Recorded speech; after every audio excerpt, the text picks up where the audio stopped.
We've been taught from a young age to chase results, grades, titles, salaries, accolades. But rarely are we asked why we want them.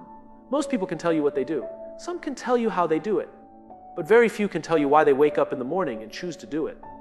That's not a motivational quote, it's a problem. Because when we don't know our why, success becomes a moving target we never quite hit. Imagine two people climbing a mountain.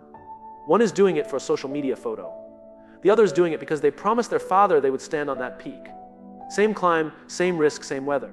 But only one of them will keep going when the storm hits. Purpose isn't a luxury. It's the only thing strong enough to carry us through uncertainty, setbacks, and doubt. Your why isn't a slogan you tape to a wall. It's something you feel more than you say. It often comes from pain, from love, from something deeply personal that can't be easily explained.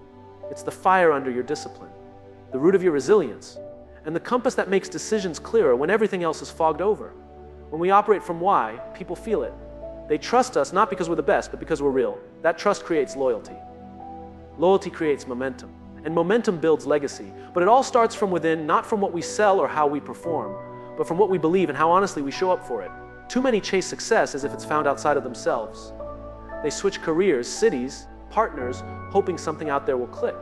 But clarity doesn't come from changing direction every time you're uncertain. It comes from anchoring yourself in a reason that doesn't change when conditions do. That's the power of starting with why. Purpose simplifies the complex. When you know your why, you stop chasing shortcuts. You stop comparing yourself to people on different paths. You become more dangerous to your excuses and more loyal to your long-term vision. Knowing why doesn't make the journey easier, but it makes the struggle worth it. The irony is, many people discover their why only after losing everything that made them comfortable. The job ends, the relationship falls apart, the plan fails. And in that silence, they finally ask, what really matters to me? You don't have to wait for crisis to ask that question. You can choose to ask it now. Purpose isn't found in a weekend seminar or a productivity hack. It's uncovered in the quiet spaces, through reflection, through honest conversation, through noticing what breaks your heart and what lights you up. When you find it, everything changes, not immediately on the outside, but deeply on the inside. Comfort feels good, but it lies to us. It tells us we're safe when we're actually stuck. It whispers, stay here, it's familiar, even when the familiar is unfulfilling. Discomfort, on the other hand, doesn't lie. It speaks the language of truth. Growth never knocks politely. It shows up as tension, as challenge, as fear dressed in unfamiliarity. We live in a world that idolizes ease. Convenience is sold as happiness. But anything meaningful, building a business, creating art, healing trauma, raising a child, demands discomfort. That's the tax you pay for a life that means something. The problem isn't pain. The problem is that we treat pain like a sign we're doing something wrong, when often it's a signal that we're getting closer to something real. Discomfort stretches us in ways nothing else can. It exposes our limits, our assumptions, and our habits. It teaches us what we cling to and what we avoid. And if we let it, it sharpens us. Not instantly, not without friction, but faithfully over time. The gym hurts, but it builds strength. Honest feedback stings, but it builds self-awareness. Rejection burns, but it builds clarity. Most people wait for confidence to appear before taking action. But confidence doesn't come before the discomfort. It comes from surviving it, from doing the thing you were afraid of, from showing up when it was awkward, painful, or lonely, and realizing you're still standing. The edge you're scared to walk toward is the very line that separates who you are from who you could be. There's a moment in every breakthrough where your instinct is to retreat. That's the moment to stay. Not because it's comfortable, but because it's honest. Discomfort has a way of revealing what really matters. It peels off the layers of pretense and performance until what's left is raw and real. You don't learn grit by reading about it. You learn it by walking through fire and refusing to stop. The people we admire most, leaders, creators, athletes, reformers, they didn't get where they are by avoiding discomfort. They made friends with it. They expected it. They built their rhythm around the stretch zone. It wasn't courage without fear. It was fear walked through daily, sometimes clumsily, but never passively. There's a part of you that already knows what step you're avoiding, the conversation you need to have, the project you need to start, the version of yourself you need to outgrow.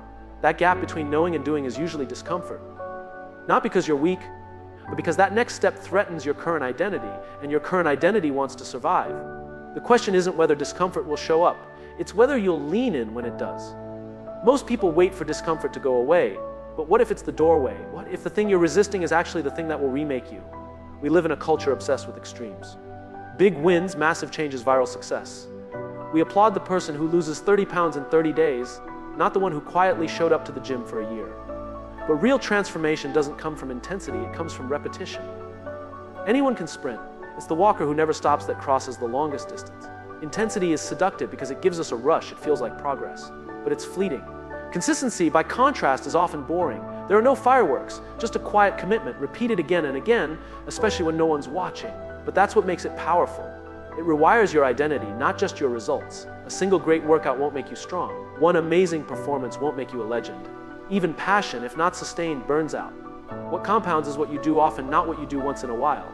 And the hard truth is most people are addicted to bursts of motivation instead of building systems for discipline. Think of a writer. They don't wait for inspiration to strike. They write every day, knowing most of it won't be brilliant, but eventually brilliance will emerge.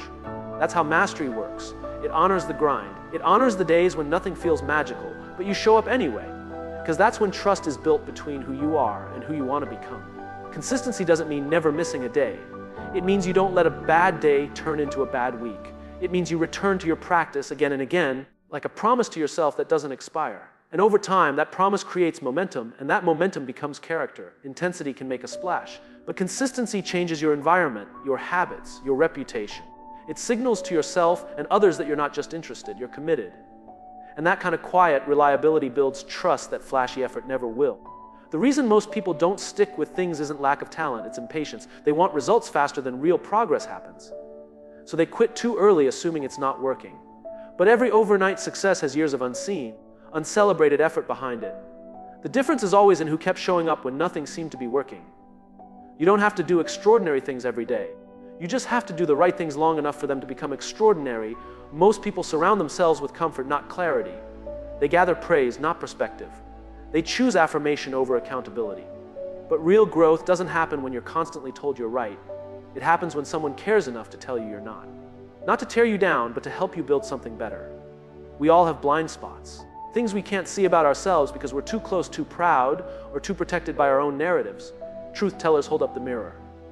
Not the kind that flatters, but the kind that reflects reality.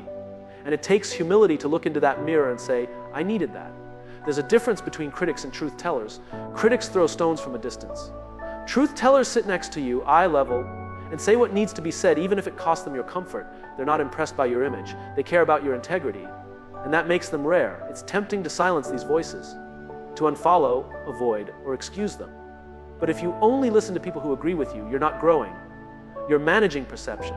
You're not becoming better. You're becoming more insulated. And insulation is the enemy of evolution.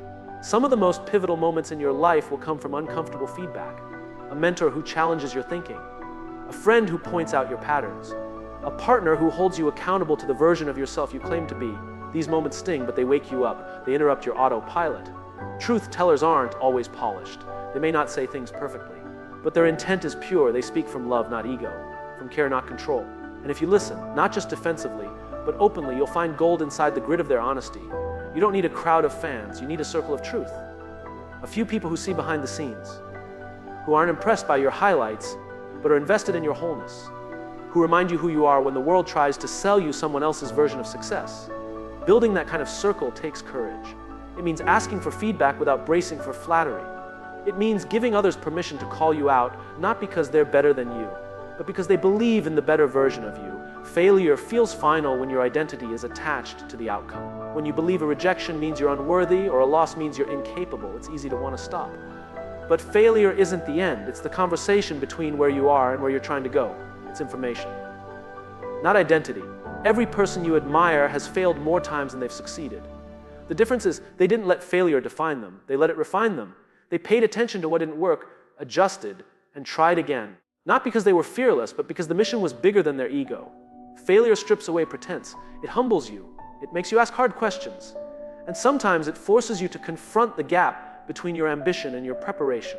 That's not punishment. That's training. Growth rarely feels good in the moment. It often looks like falling short, being embarrassed, or starting over. Our culture glamorizes success but hides the cost. What you don't see are the drafts that didn't land, the launches that flopped, the nights filled with doubt. Every breakthrough has a trail of breakdowns behind it. And when you can learn to treat failure as part of the process instead of proof you're not enough, you unlock a kind of freedom most people never touch. Some people never recover from failure because they personalize it. They don't think, that idea didn't work. They think, I am a failure. But the best performers separate who they are from what they tried. They understand that failing at something doesn't mean they are something broken. It means they were brave enough to attempt what most avoid. You don't learn resilience from theory. You learn it from falling, standing back up, and realizing the fall didn't kill you. You learn it from realizing that pain passes, but what you build through persistence stays. That's what gives you confidence, not the illusion of perfection, but the memory of surviving what tried to stop you. Feedback lives inside failure. If you're listening, it tells you where the cracks are, where your thinking is off, where your habits need tightening, where your timing was wrong. If you're defensive, you'll miss it. But if you're willing to stay curious, failure becomes one of the most honest teachers you'll ever meet. We all fail. The question is whether you'll build an identity around fear or build a future around lessons. Success begins in silence. Before strategy, before execution, before results, there's the internal world. Thoughts, beliefs, patterns, emotions. The outer game, your career, your performance, your goals, will always reflect the state of your inner game. You can't outperform the story you believe about yourself for very long. We've been taught to chase tactics. The right morning routine, the perfect schedule, the best marketing plan. But all of it collapses without internal stability. When doubt creeps in, when pressure mounts, when things don't go as planned, it's not the tactic that saves you. It's the mental strength you've built when no one was watching. The inner game is where your self-talk lives. It's where your identity forms. It's the way you respond to fear, to failure, to silence. Most people lose not because they aren't talented, but because their inner dialogue talks them out of staying in the fight. If your mind is at war with your goals, your actions will eventually surrender. Discipline is part of the inner game. Not the rigid kind, but the kind that whispers, "I'll show up anyway." It's choosing what matters over what's easy long after the excitement fades. You won't always feel motivated, but if you've trained your mind to value consistency over comfort, you'll move anyway. Then there's emotional mastery, the ability to feel without being controlled. Not to suppress your emotions, but to witness them, understand them, and respond with intention. Most damage, personally and professionally, comes from reacting, not reflecting. Mastering the inner game means learning to pause before you move. Clarity is another part. When you don't know what you value, every opportunity becomes a distraction. When you do know, saying no becomes simpler. You stop chasing everything and start building something. That kind of focus is rare, and it gives you an edge most people never access, not because they're incapable, but because they're too noisy inside. The inner game is also about identity. Who do you believe you are when no one's around? Are you building your self-worth on results or on alignment with your values? Because if your worth rises and falls with performance, you'll always feel unstable. But if it's rooted in who you choose to be, you'll move with a steadiness others can't fake. Winning externally is impressive, but winning internally is what makes it sustainable. We grow up in a world that teaches us to chase attention. Likes, followers, applause, status. The spotlight becomes the goal, as if being seen is the same as being fulfilled. But real impact rarely begins in the spotlight. It begins in service, quiet acts, behind-the-scenes moments. The kind of work that doesn't trend, but transforms. Service isn't weakness. It's not self-sacrifice at the expense of your worth. It's the decision to put value above vanity. When your mission is to help, to contribute, to lift, your motivation becomes untouchable. It's not based on validation. It's rooted in purpose. And purpose lasts longer than applause. There's a different kind of energy when you walk into a room to give instead of get. People feel it. They trust it. Because you're not trying to impress them. You're trying to serve them. That energy creates connection. And in a noisy world full of performance, connection is rare and magnetic. Success that's built on service scales differently. It attracts loyalty, not just attention. It grows slowly, but deeply. People talk about legacy, but legacy isn't built through a viral moment. It's built through consistent service that ripples far beyond what you'll ever see. The spotlight is seductive. It can make you forget why you started. It can make you start measuring your worth by external praise instead of internal alignment. But every time you choose to return to service, every time you ask, "How can I help?" instead of "How can I win?" you build something stronger than status. The truth is, people remember how you made them feel more than what you achieved. They remember your generosity more than your resume. Titles fade, metrics change, but the impact of showing up for someone, really seeing them, really serving them, that's what leaves a mark that lasts. It's easy to look successful. It's harder to be useful, but usefulness multiplies. When you help someone rise, they often help someone else. That chain of impact grows far beyond what you'll ever be credited for. And if that bothers you, you might be chasing the spotlight more than the work itself. Some of the most powerful leaders, teachers, and creators you'll ever meet aren't famous. They're just consistent in their service. They lead not because they need attention, but because they feel responsible to give back what they've been given. We're taught to find ourselves, as if identity is a destination. But the most powerful people don't find themselves. They build themselves. They evolve. They adapt. They reinvent, not once, but over and over. Reinvention isn't a crisis. It's a strategy, a conscious refusal to stay stuck in a version of yourself that no longer fits who you're becoming. There's a kind of quiet danger in success. When something starts working, we cling to it. We build our identity around it. But what worked yesterday might trap you tomorrow. Reinvention means you don't confuse momentum with permanence. You stay awake, you stay open. You stay willing to change what's comfortable for what's necessary. Reinvention requires the courage to let go of things that once gave you safety, roles, relationships, routines. It's choosing evolution over ego. You have to be willing to disappoint people who expect you to stay the same in order to become someone truer, sharper, more aligned. That's not selfish. That's growth. It's easy to talk about transformation. It's harder to become someone new. Reinvention means grieving your old self while still honoring who you were. You don't have to hate your past to outgrow it. You just have to be honest about what's no longer serving you and brave enough to step into what might. Some people don't change because they're afraid to start over. But reinvention isn't starting from scratch, it's starting from experience. You bring everything with you, the wisdom, the wounds, the wins. You're not beginning empty, you're beginning better. The world around you is always shifting, industries, technology, culture. Reinvention is how you stay relevant without becoming reactive. It's how you respond instead of resist. The most agile minds aren't the loudest or the smartest. They're the ones most willing to let go of who they were in service of who they could be. There's a false sense of loyalty to the past that keeps people trapped. I've always done it this way. People know me for this.